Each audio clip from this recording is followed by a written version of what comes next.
ساتواں آسمان آ گیا، ساتویں آسمان سے بھی آگے گئے، ایک منزل ایسی آئی جہاں حضرت جبرائیل نے کہا یا رسول اللہ ساڑی بس وَلَوْ دَنَوْتُ أَنْمُلَةً لَحْتَرَقْتُ، اگر میں انگلی کے پورے کے برابر بھی آگے بڑھا نا یا رسول اللہ میں جل جاؤں گا۔ ان معجزات پیغمبر میں سے ایک معجزہ معراج کا ہے،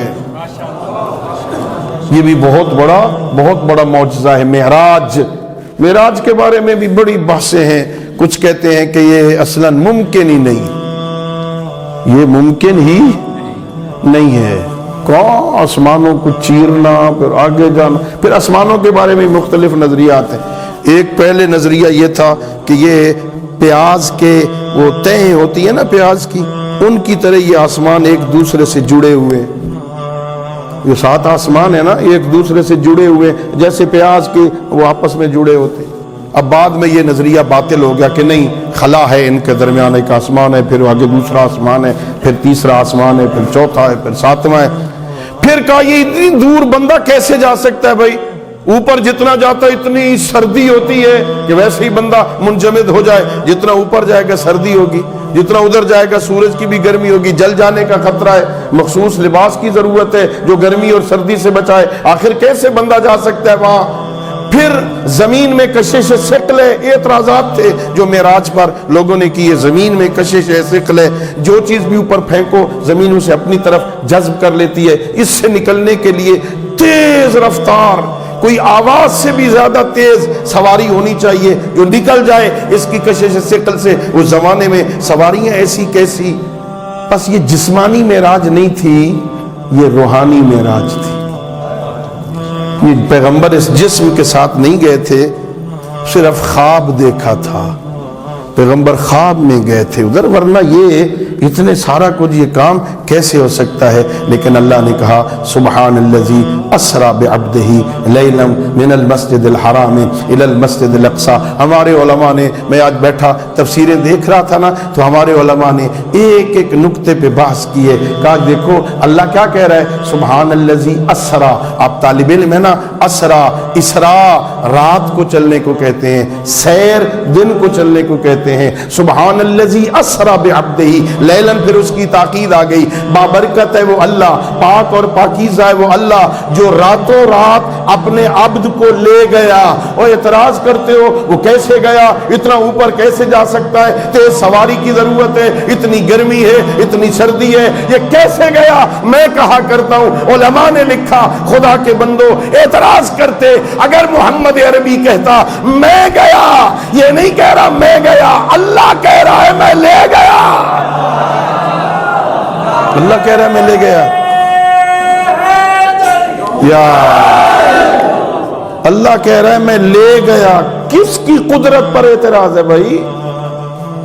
جس نے اوپر اتنی ٹھنڈ بنائی ہے، جس نے اوپر گرمی بنائی ہے، جس نے اس میں کشش ثقل رکھی ہے، وہی کہہ رہا ہے اسری بعبدہ، میں لے گیا اپنے عبد کو، راتوں رات میں لے گیا بعبدہ۔ پھر کہا یہ روحانی تھی نا، خواب تھا۔ ہمارے علماء نے لکھا اللہ کہہ رہا ہے سبحان الذی اسری بعبدہ، جو اپنے عبد کو لے گیا۔ عبد جسم اور روح سے مرکب ہونا تو عبد بنتا ہے، صرف روح نہیں۔ ہاں، اور پھر میں کہوں میں فلاں کو لے گیا، مجلس پڑھنے کے لیے جا رہا تھا نا، میں فلاں کو لے گیا، کوئی تصور کر سکتا ہے کہ یہ خواب میں لے گئے اس کو؟ اللہ کہہ رہا ہے میں لے گیا، یہ لے جانے کا مفہوم بتاتا ہے، روح نہیں جسم ساتھ تھا۔ یہ جسمانی معراج تھی، پیغمبر کو اللہ لے گیا۔ پہلی معراج کی ابتدا مسجد الحرام، یہ پھر اختلاف ہے کہ مسجد الحرام سے معراج ہوئی تھی یا کسی گھر سے ہوئی تھی۔ یہاں مسجد الحرام کا ذکر ہے، اللہ قرآن میں کہہ رہا ہے سبحان الذی اسری بعبدہ لیلا من المسجد الحرام، لہذا خانہ کعبہ کے مسجد الحرام کے دروازے سے گئے، اور ہم نے وہ ستون بھی دیکھا ہے، اللہ تمہیں لے جائے۔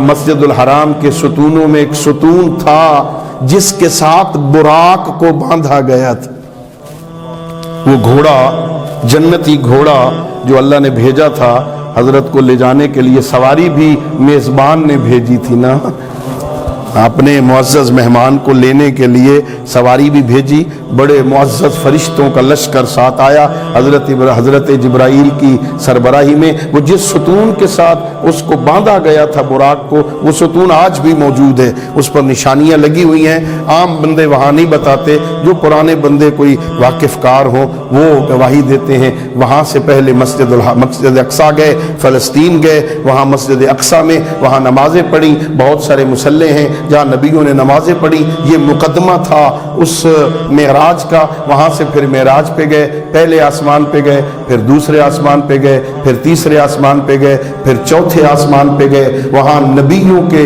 سے ملاقاتیں ہوئیں۔ جب نبیوں سے ملاقات ہوئی نا، اور مدارج النبوہ میں اہل سنت علماء نے بھی لکھا، ہمارے شیعہ علماء نے تو ہر کتاب میں لکھا، جب نبیوں سے ملاقات ہو رہی تھی نا تو میرے اللہ نے کہا میرے حبیب ذرا ان نبیوں سے پوچھ میں نے انہیں نبوت کیوں دی تھی،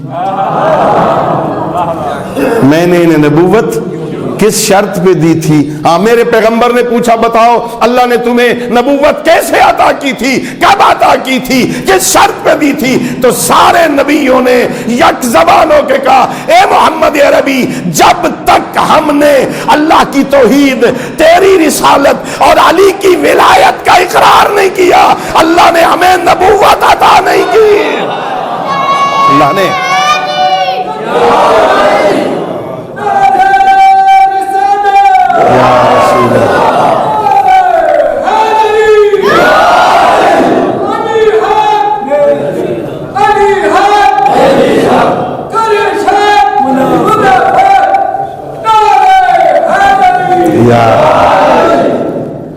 نبیوں سے ملاقات ہوئی، پھر بہت سارے فرشتوں سے ملاقات ہوئی، پھر اس سے آگے بڑھے۔ میں جلدی ختم کر رہا ہوں، ذرا توجہ کرنا، ختم کروں آپ کی زحمت کو، کھانا بھی کھانا ہوگا آپ نے۔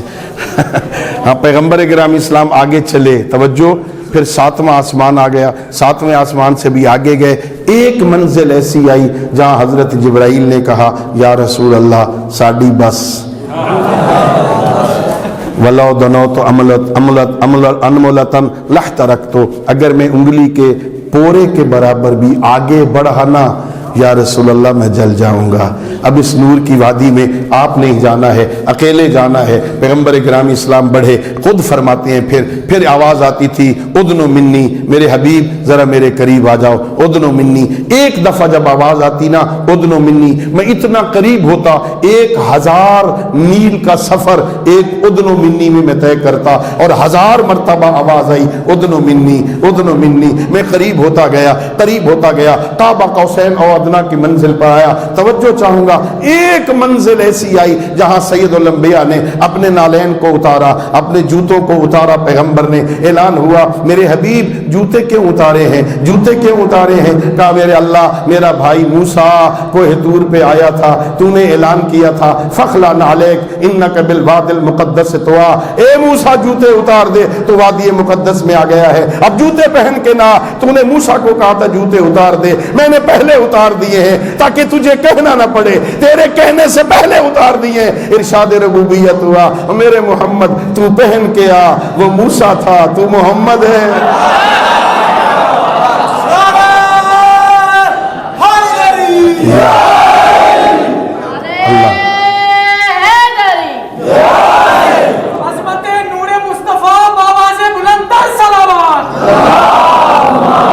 اللہم صلی علی محمد اور محمد وعجل فرج۔ ہاں پھر سفر آگے بڑھا اور پھر خالق کائنات سے وہاں باتیں ہوئیں۔ ہاں اچھا یہ بھی دیکھو، ایک بات یہ بھی ہوتی ہے کہ معراج کا مقصد کیا تھا، معراج کا کیا مقصد تھا، کیوں بلایا اللہ نے؟ یہ روایتیں بالکل جھوٹی اور غلط ہیں کہ اللہ سے وہاں کوئی ملاقات ہو گئی تھی، اللہ کی زیارت کرنے گئے تھے، اللہ کو دیکھنے گئے تھے۔ اللہ دیکھے جانے والی شے، اللہ نظر نہیں آتا ہے۔ ہاں یہ غلط ہے کہ اللہ کو دیکھنے گئے تھے وہاں، اللہ تو نظر نہیں آتا ہے۔ اللہ رب العزت نے خود کہا سبحان الذی اسری بعبدہ لیلا من المسجد الحرام الی المسجد الاقصی الذی بارکنا حولہ لنریہ من آیاتنا، تاکہ ہم اسے اپنی نشانیاں دکھلائیں۔